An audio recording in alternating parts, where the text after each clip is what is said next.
आज हम आपको बताएंगे कि रामायण काल में कर व्यवस्था का क्या प्रावधान था।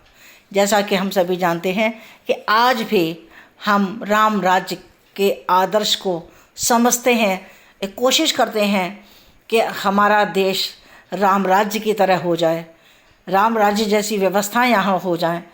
तो अब हम यहाँ पर ये अध्ययन करेंगे कि रामायण काल में टैक्स सिस्टम, कर व्यवस्था किस प्रकार से थी। टैक्स का जो कर व्यवस्था जो है वैदिक काल से चली आ रही है। वैदिक काल में भी थी, मनुस्मृति में भी, शुक्र नीति में भी, याज्ञवल्क्य की नीति में भी, कौटिल्य की व्यवस्थाओं में भी कर व्यवस्था हमें देखने को मिलती है। तो इसी तरह से रामायण काल में भी कर व्यवस्था थी, क्योंकि किसी भी राजा के लिए आवश्यक हो जाता है कि वो अपने जनता से कर की वसूली करे, टैक्स वसूले।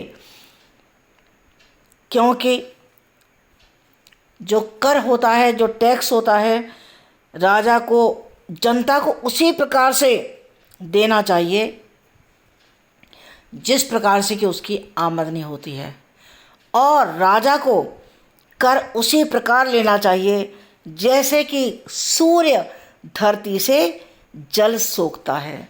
जब सूर्य धरती से जल सोखता है और जलाशयों, तालाबों, नदियों में जहाँ भी जल अधिक मात्रा में होता है, वहीं से अधिक जल लिया जाता है और उस जल को लेकर के फिर बादल बनाए जाते हैं, और वो बादल, वो मेघ फिर उसी धरती पर बरस जाते हैं। अर्थात हम जो चीज़ जिससे लेते हैं उसी के निमित्त ही हम उसको खर्च कर देते हैं। और जो मेघ बारिश करते हैं वो हर स्थान पर एक बराबर होती है। ऐसा नहीं है कहीं पर कम हो रही है या कहीं पर ज़्यादा, बराबर वर्षा मेघों के द्वारा की जाती है। यह राजा का कर्तव्य है कि राज्य के प्रमुख लोगों से, राज्य के मुख्य लोगों से, राज्य के संपन्न लोगों से जो भी कर लिया गया है उसे प्रजा के हित में बराबर बराबर बांटे। दूसरी बात, जिसकी जिसकी आमदनी है, जितनी जिसकी इनकम है, जिसकी जितनी खेती के द्वारा जो खाद्यान्न के बाद में जो अपना पैसा इकट्ठा कर रहा है, व्यापार के बाद जो पैसा इकट्ठा कर रहा है, तो उसकी जितनी इनकम है उस इनकम के हिसाब से ही उसको कर दिया जाता है। आज भी हम देखते हैं, हम अगर कहीं किसी रास्ते पर जाते हैं तो हमें वो टोल टैक्स देना पड़ता है। जहाँ हम सैलरीड हैं, यानी जहाँ हमें तनख्वाह मिलती है, वहाँ हम अपनी इनकम का टैक्स देते हैं, इनकम टैक्स देते हैं। जो व्यापारी होते हैं वो व्यापारी अपनी जो भी इनकम होती है उसका टैक्स देते हैं।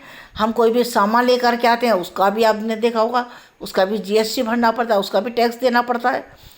तो जगह जगह पर हमको टैक्स देना पड़ता है, और यही टैक्स आज के समय में भी, वर्तमान समय में भी, कहीं पर कोई भी प्राकृतिक आपदा आती है, जैसे भूकंप है, बाढ़ है, या किसी भी तरह की सुनामी है, किसी भी तरह की कोई भी आपदा हो सकती है। उस आपदा में या कोई दुर्घटना हो जाती है, जैसे ट्रेन दुर्घटना है, वायुयान दुर्घटना है, किसी भी दुर्घटना में वो सरकार के द्वारा प्रजा को राहत कोष के माध्यम से सहायता दी जाती है। तो जो पैसा जनता के द्वारा इकट्ठा किया जाता है टैक्स के माध्यम से, जनता पर ही उसको उस पर खर्च किया जाता है। कहीं किसी की बहुत ज़्यादा हालत ख़राब होती है तो उसके परिजनों को कुछ पैसा भी दिया जाता है। कोई आर्मी में, कहीं कोई सिपाही, कोई सैनिक, कोई जवान शहीद हो जाता है, उसके परिजनों को भी पैसा दिया जाता है। जो भी सरकार का अपना नियम कानून होता है उसके आधार पर। कहने का मतलब यह है कि प्राचीन समय से ही ये कर व्यवस्था ली जाती रही है।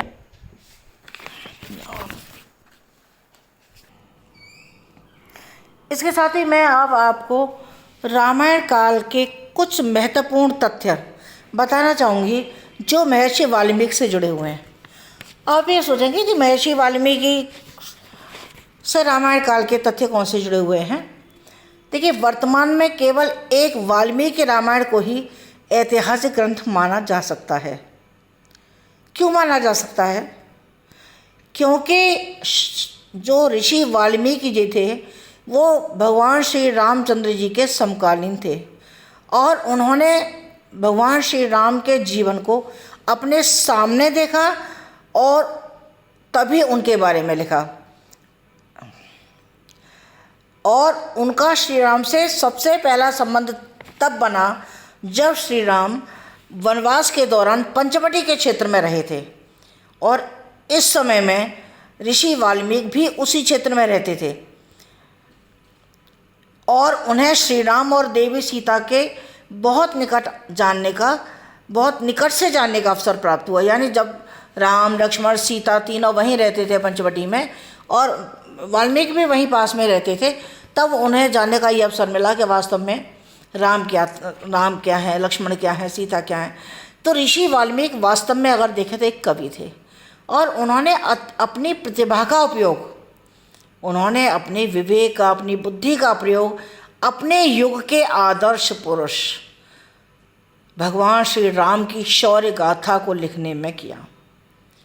वाल्मीकि रामायण में कोई चमत्कार नहीं है और ना ही कोई श्राप है, कोई चमत्कारिक चीज़ नहीं लिखी गई है। यहाँ इस वाल्मीकि रामायण में केवल मनुष्यों के अमित शौर्य और अदम्य साहस की चर्चा की गई है। वाल्मीकि रामायण के अनुसार जो ऐतिहासिक कथा लिखी गई है वह आधुनिक कथाओं से किस किस प्रकार से भिन्न है, उन पर हम थोड़ा सा चर्चा करेंगे। देखिए, एक एक पॉइंट करके मैं आप लोगों को बताना चाहूँगी कि किस तरह से वो अलग है या उससे मिलती जुलती है। देखिए, सबसे पहले हम आते हैं, श्री राम और उनके भाइयों का जन्म किसी चमत्कार से नहीं हुआ था बल्कि एक जानी मानी वैज्ञानिक पद्धति से हुआ था, जिसे आज के विज्ञान के हिसाब से समझा जा सकता है। आज एक बार फिर test tube babies, sperm donation और जेनेटिक स्प्लाइसिंग आदि प्रणालियाँ विकसित हो चुकी हैं, जबकि वैदिक काल के जितने भी ऋषि थे वो आज के वैज्ञानिकों से बहुत अधिक ज्ञानवान थे, बहुत अधिक बुद्धिमान थे, बहुत ज़्यादा जानकारी रखते थे। अतः इस प्रणाली में कोई चमत्कार नहीं बल्कि विज्ञान का ही प्रयोग किया गया था। दूसरी बात, आपने कहानी सुनी होगी कि रामचंद्र जी जब पंचवटी के बाद गए तो गौतम ऋषि की जो पत्नी थी अहिल्या का उन्होंने उद्धार किया, वो पत्थर की हो गई थी।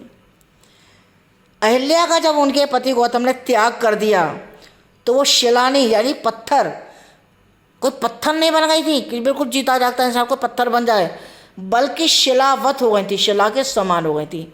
जैसे कि हम किसी को देखते हैं, कोई बहुत दुखी नारी हो जाती है, कोई बहुत परेशान हो जाती है, जिसका सब कुछ ख़त्म हो जाता है और बिल्कुल एकदम मूक हो जाती है, ना वो हंसती है, ना रोती है, ना बोलती है, ना कुछ, तो हम कह देते हैं ना उसके लिए कि बिल्कुल पत्थर हो गई है। पत्थर यानी शिलावत हो गई है, जिसकी भावनाएं मर जाती हैं।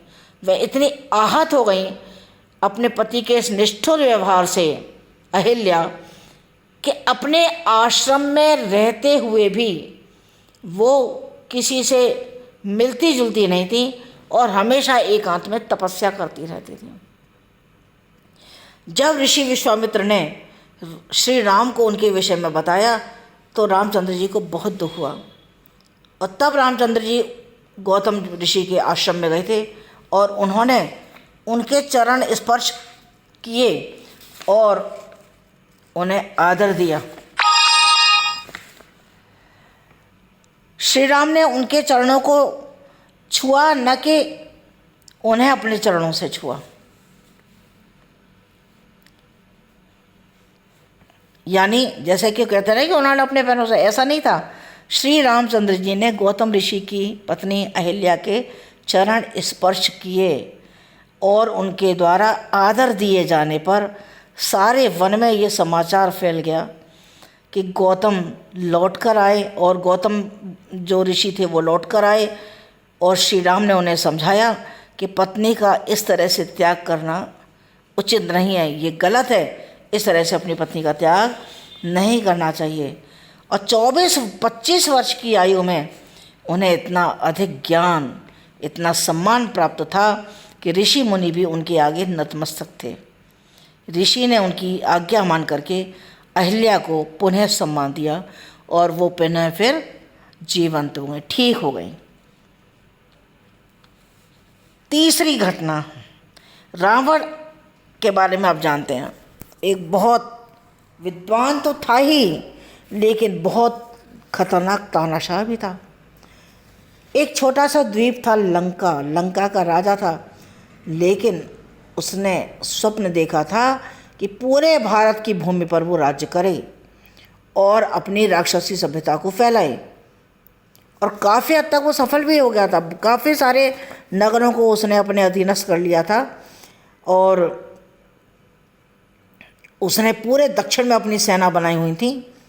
और जो दक्षिण का राजा था बाली, जो सुग्रीव का भाई था, बाली के साथ भी उसने संधि की थी। बाली उसका दोस्त बन गया था, और अब वो उत्तर पर नज़र लगाए बैठा था। उत्तर दिशा कौन सी है? जहाँ पर्वतराज हिमालय हैं। और इस काम के लिए उन्होंने ताड़का, सुबाहु, मारीच नाम सुने होंगे आपने इन राक्षसों के, इनके नेतृत्व में अपनी सैनिकों की टोली भेजनी शुरू करती थी। और उसकी जो राक्षसी सभ्यता के बारे में ऋषि वाल्मीकि कहते हैं कि ये लोग मांस भक्षी थे, मदिरा सेवी थे, यानी मांस खाते थे, मदिरा का सेवन करते थे, और मनुष्यों का भी भक्षण करते थे। मनुष्यों का भक्षण करने में भी कोई भी बिल्कुल भी चूक नहीं करते थे। इसके अलावा भारत के वासियों को बहुत ज़्यादा सताते थे, भारतीयों को, उनको खा जाते थे, उनकी नारियों का हरण करते थे, रेप करते थे, भ्रूण हत्या करते थे। इसलिए इस राक्षसी प्रवृत्ति को, राक्षसी सभ्यता को रोकना बहुत अधिक आवश्यक था, किंतु उनके बल और उनके शस्त्रों के आगे कोई टिक नहीं पाता था। इसलिए दक्षिण के कई ऋषियों ने अपने अपने सुरक्षा दलों की सहायता से इन्हें किसी प्रकार रोक रखा था, लेकिन कब तक रोकते वो? अगला पॉइंट, भगवान श्री राम ने धीरे धीरे 14 वर्ष के समय में पूरे दक्षिण में स्थान स्थान पर जाकर के जनसाधारण को शिक्षा दी, जागरूक किया, उनको अपने साथ खड़ा किया, जिसके मन में, जिसने यानी उनकी शिक्षा के माध्यम से, उनकी जागरूकता से उन लोगों के मन से राक्षसों का भय दूर हो गया।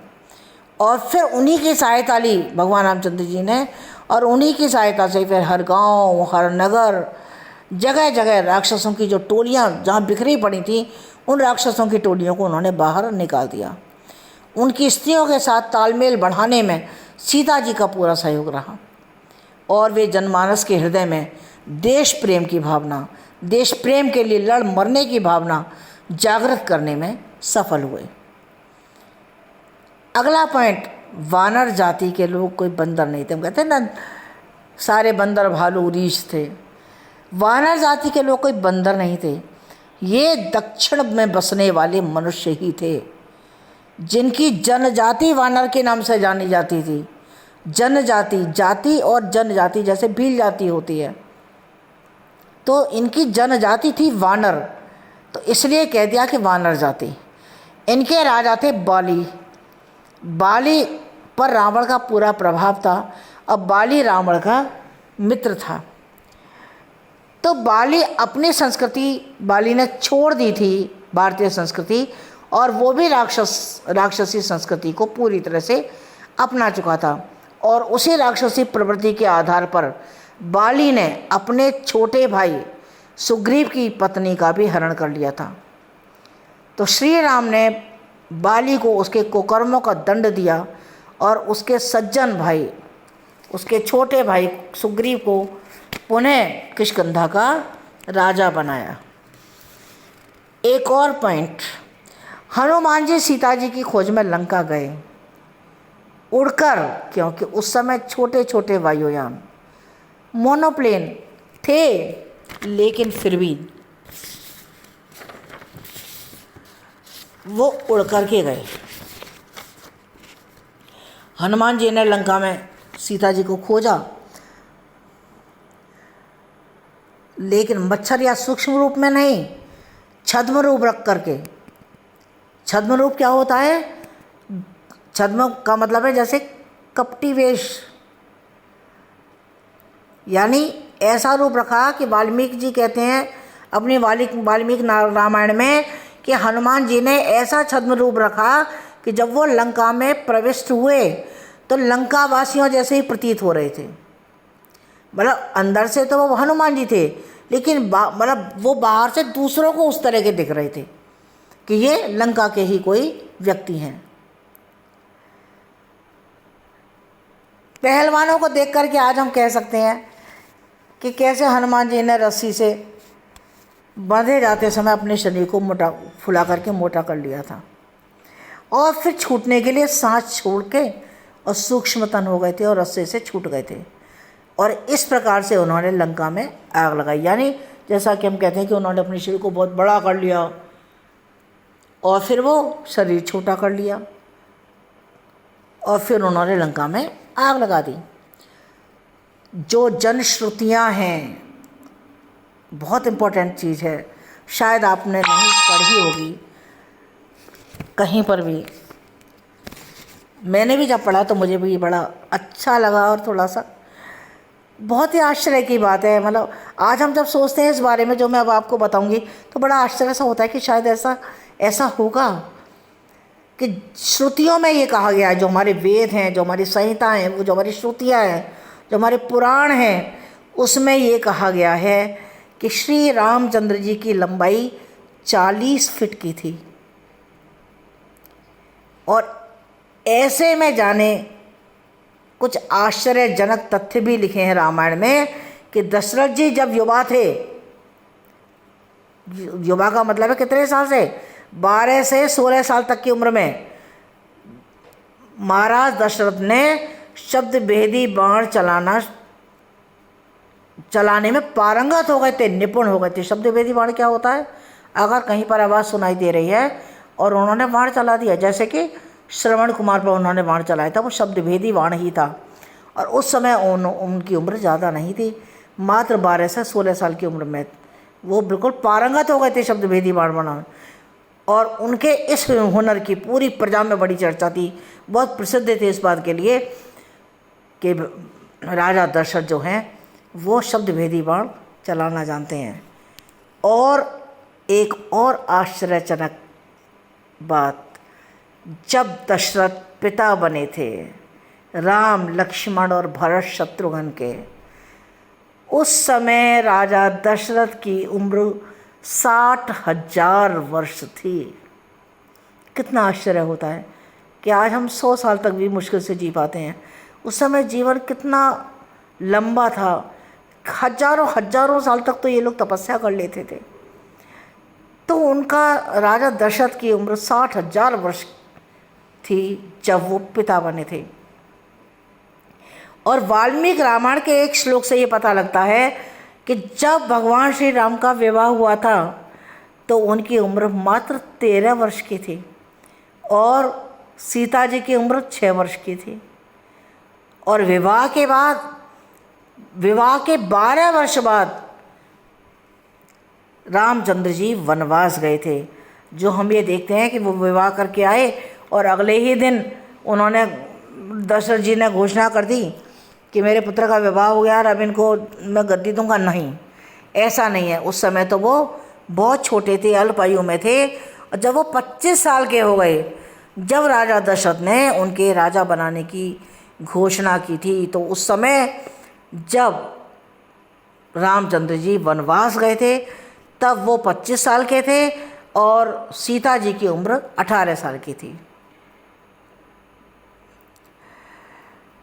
और इसके बाद में 14 साल तक वो वन में रहे और वनवास के अंतिम समय में, अंतिम मास में श्री रामचंद्र जी ने रावण का वध किया था।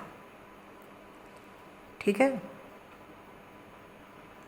यानी लगभग 38-39 वर्ष की आयु थी मात्र श्री रामचंद्र जी की, लगभग 39 साल की उम्र थी, जिन्होंने 40,000 वर्ष के रावण का वध किया था। रावण की उम्र कितनी थी? 40,000 वर्ष, यानी 40,000 वर्ष का रावण था, और इतने बड़े रावण का वध मात्र 38 से 39 वर्ष के भगवान श्री राम ने किया था।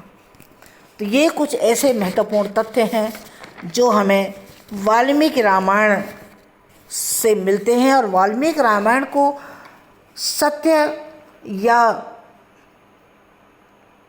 सही इसलिए माना जाता है कि वाल्मीकि जी श्री राम के समकालीन थे, क्योंकि आपने पढ़ा होगा कि उत्तर रामायण में, सुना भी होगा, देखा भी होगा कि जब सीता जी वनवास जाती हैं दोबारा से, लक्ष्मण जी उनको वनवास छोड़ने जाते हैं, तो सीता जी जो हैं वो महर्षि वाल्मीकि के आश्रम में ही रही थी।